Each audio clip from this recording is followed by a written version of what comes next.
ಒಕ್ಕಟ್ಟಾಗಿ ಹೋಗಬೇಕು, ಇಲ್ಲಾಂದ್ರೆ ಶಿಸ್ತು ಕ್ರಮ ಕೈಗೊಳ್ಳುತ್ತೆ ಅಂತ RSS ಹೇಳಿದೆ. ಏನು ನೋಡಿ, ನೀನೇ ಭಾಳ ಒಳ್ಳೆಯ ಸಭೆ ಆಗಿದೆ, ಆತ್ಮಾವಲೋಕನ ಆಗಿದೆ. ನನಗೆ ವಿಶ್ವಾಸ ಇದೆ, ಪಕ್ಷದ ಹೈಕಮಾಂಡು ಸರಿಯಾದ ನಿರ್ಣಯ ತಗೋತದೆ.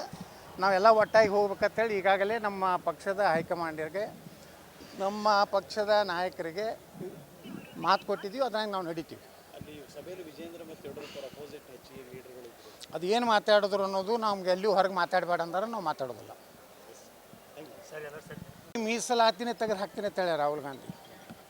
ಇದನ್ನು ದಲಿತರು ವಿಚಾರ ಮಾಡಬೇಕು. BJP ಮ್ಯಾಗ ಅಪೋದು ಕೊಡ್ತಿದ್ರಲ್ಲ, BJP ಬಂದರೆ ಮೀಸಲಾತಿ ತೆಗೆದು ಹಾಕ್ತಾರೆ, ದಲಿತರ ಹಕ್ಕಕ್ಕೆ ಸೋತಾರೆ, ಸಂವಿಧಾನ ಬದಲಾವಣೆ ಆಗ್ತದೆ ಅಂತ ಹೇಳಿದ್ರು. 10 ವರ್ಷ ಆಯಿತು ನರೇಂದ್ರ ಮೋದಿಯವರು. ಹಿಂದೆ 6.5 ವರ್ಷ ಅಟಲ್ ಬಿಹಾರಿ ವಾಜಪೇಯಿ ಅವರು ಪ್ರಧಾನಮಂತ್ರಿ ಇದ್ದರು. ಸಂವಿಧಾನಕ್ಕೆ ಏನಾರು ನಾವು ಟಚ್ ಮಾಡಿದ್ದೀವಿ?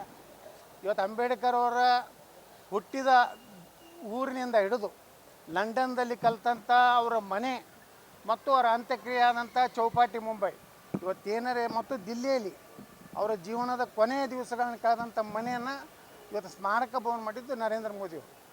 ಇವತ್ತು ಅಮೇರಿಕಾದಲ್ಲಿ ಹೋಗಿ ದೇಶದ್ರೋಹಿ ಹೇಳಿಕೆಗಳನ್ನು ಕೊಡ್ತಾ ಇದ್ದಾನೆ. ಯಾರು?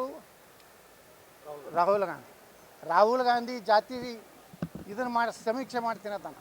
ರಾಹುಲ್ ಗಾಂಧಿಗೆ ಗೊತ್ತಿಲ್ಲ ಅವನು ಯಾವ ಜಾತಿಯಾಗ ಹುಟ್ಟ್ಯಾನೋ ಅನ್ನೋದು.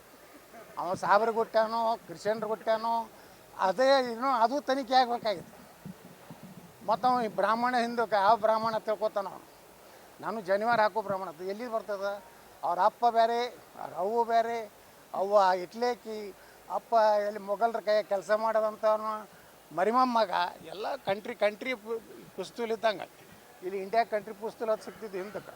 ಹಂಗೆ ಇದು ಒಂದು ಕಂಟ್ರಿ ರಾಹುಲ್ ಗಾಂಧಿ ಐತಿ. ಆ ರಾಹುಲ್ ಗಾಂಧಿಯಿಂದ ಏನೂ ಉದ್ಧಾರ ಆಗೋದಿಲ್ಲ. ಮೀಸಲಾತಿ ಬಗ್ಗೆ ದಲಿತರು ಯಾಕೆ ಮಾತಾಡಲ್ಲ? ಈಗ ಹಿಂದುಳಿದವ್ರು ಮೀಸಲಾತಿ ತೆಗಿತೀನಿ ಆಗ್ತದೆ. ನಾನು ಈಗ ಮಾತಾಡಬೇಕಲ್ಲ. ನಮಗೆ ಹೇಳ್ತಿದ್ರಲ್ಲ BJP ಅವ್ರು ಬಂದ್ರೆ ಹಂಗೆ ಆಗ್ತೈತಿ. ನಾವು ಇನ್ನೂ ಗಟ್ಟಿ ಮಾಡ್ತೀವಿ. ಸಂವಿಧಾನದಲ್ಲಿ ಮೀಸಲಾತಿಯನ್ನು ಬಡವರಿಗೆ ಕೊಡ್ತೀವಿ. ಯಾರು ಇನ್ನೂ ಸಾವಿರಾರು ವರ್ಷಗಳನ್ನು ತುಳಿತುಕೊಳ್ಳೋದು ಆ ಸಮುದಾಯಗಳನ್ನು ನಾವು ಎಂದು ಕೈ ಬಿಡೋದಿಲ್ಲ. ಭಾರತೀಯ ಜನತಾ ಪಾರ್ಟಿ ಲದ್ದಿ ಜೀವಿಗಳ್ರಿ ಅವರೆಲ್ಲ ಪೇಮೆಂಟ್ ಗಿರಾಕಿಗಳು ತಿಳಿಯಲ್ಲ. ಅವರು ಎಂದೆಂದೂ ದೇಶದ ಸಲುವಾಗಿ ಅವರು ಎಂದೆಂದು ಮಾತಾಡೋದಿಲ್ಲ. ಅದು ಪರಿಸರ ಮಾಲಿನ್ಯ ಸಲುವಾಗಿ ಮಣ್ಣಿನ ಗಣಪತಿಗಳು ಮುಂದಿನ ದಿವಸದಲ್ಲಿ ಏನು ದೇಶದಲ್ಲಿ ಇವತ್ತು ಒಂದು ಬಾಂಗ್ಲಾ ರೀತಿಯಲ್ಲಿ ಹಿಂದೂಗಳ ಹಬ್ಬಗಳ ಮೇಲೆ ಇವತ್ತೇನು ಮುಸ್ಲಿಮರ ದೌರ್ಜನ್ಯ, ದಬ್ಬಾಳಿಕೆ, ಗುಂಡಾಗಿರಿಯನ್ನು ಕಾಂಗ್ರೆಸ್ ಸರ್ಕಾರ ಎಲ್ಲೆಲ್ಲಿ ಅದಾವೆ ಮತ್ತು BJP ಸರ್ಕಾರ ಇರಲಾರ್ದಂಥ ರಾಜ್ಯಗಳಲ್ಲಿ ಇವತ್ತು ಹಿಂದೂಗಳ ರಕ್ಷಣೆ ಮಾಡುವಂಥದ್ದು ಇವತ್ತು ಆ ಸರ್ಕಾರಗಳು ಮಾಡ್ತಾಯಿಲ್ಲ ತುಷ್ಟೀಕರಣದಿಂದ. ಇದನ್ನು ಜಾಗೃತಿ ಮಾಡುವಂಥದ್ದು ಇನ್ನು ಮುಂದಿನ ದಿವಸದಲ್ಲಿ ಮಾಡಬೇಕು. ಈ ದೇಶದಲ್ಲಿ ಹಿಂದೂಗಳೇನು ಹೇಳ್ತಾರೆ ಅದರಂಗೆ ಈ ದೇಶ ನಡಿಬೇಕು ಹೊರತು ಮುಸ್ಲಿಮರಿಗೆ ತಮ್ಮ ಮಸೀದಿ ಮುಂದೆ ಬಾರಿಸಬಾರ್ದು, ತಮ್ಮ ಮಸೀದಿ ಮುಂದೆ ಹಾಡಬಾರ್ದು. ಅಂದರೆ ಅವರಿಗಾಗಿ ಪ್ರತ್ಯೇಕವಾಗಿ ಗಾಂಧಿ ಮತ್ತು ನೆಹರು ಪಾಕಿಸ್ತಾನ ಮಾಡಿಕೊಟ್ಟಾನೆ, ಅಲ್ಲಿ ಹೋಗ್ಬೋದು. ಅದು ಈ ದೇಶನಾಗ ಇನ್ನು ಮ್ಯಾಗ ಇಂಥದ್ದು ನಡೀದಿಲ್ಲ. ವಕಫ್ ಕಾನೂನನ್ನು ನಾವು ತೆಗೆದುಹಾಕ್ತೀವಿ. ಎಲ್ಲ ವಕಫ್ ಆಸ್ತಿ ಸುಮಾರು 12 ಲಕ್ಷ ಎಕರೆ ಏನೈತೆ ದೇಶನಾಗ, ಅದನ್ನೆಲ್ಲನೂ ಕಂದಾಯ ಇಲಾಖೆ ಸಲ್ಲಿಸ್ತೀವಿ, ತೊಗೋತೀವಿ. ಅರ್ಧ ಭಾಗವನ್ನು ದಲಿತರಿಗೆ ಹಂಚ್ತೀವಿ. ನೋಡಿ ಸರ್, ಅದೇ ಹೇಳ್ತಿಲ್ಲ, ನಮ್ಮ ಜನ ಏನೋ ಜಾಗೃತಿ ಆಗಿಲ್ಲ. ಅದರಲ್ಲಿ ನಮ್ಮ ಹಿಂದೂಗಳು ಇನ್ನೂ ಇಷ್ಟೆಲ್ಲ ಘಟನೆ ನಡೆದ್ರೂ ಬುದ್ಧಿ ಕಲಿತಿಲ್ಲ. ಇದು ಬಹಳ ಗಂಭೀರವಾದಂಥದ್ದು.